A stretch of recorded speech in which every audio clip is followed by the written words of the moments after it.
काय करतेस तू? चिकन बनवते हो. आई येणार ना? आई येणार आहे का? हा, आई यायला आली ना. मला तर- त्यांच्यासाठी चिकन करावं. मला तर माहितच नव्हतं. तुम्हाला म्हणलं सरप्राईज द्यावं, पण मी आता सांगितलं. काय भाजी बनवतीये का? हा, भाजी बनवते. त्यांना भाजी आवडते. भाजी आवडते काय ना? हम्म. पर ते जाऊ दे. ही प्रिशा इथं काय करायली? इथून जर खाली पडली तर मग काय करणार? कोण आहे तिला घेणार इथं?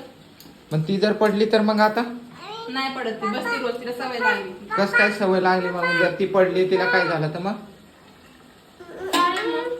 काय मग? तिला घेणार कोण आहे का सांगा बरं बापा, की तिला देऊ तिच्याकडं आणि स्वयंपाक करू मी? घेणार कोण नसते, म्हातारा माणूस घरी किंवा असं. तुम्ही पण नसा, तुम्ही पण जास्त घेत नाही, नुसतं मोबाईल पाहत बसून जाता. अरे एकट्याच्या जीवावर घर चालतंय, मला बाहेर बघावं लागतं सगळं. जर प्रिशा जर इथून पडली तर मग आपलं कसं होईल? जरा पडत ती. माझं लक्ष राहतंय ना तिच्याकडे. ध्यान देऊन काम कर जरा. तिच्याकडे लक्ष राहतंय ना माझं.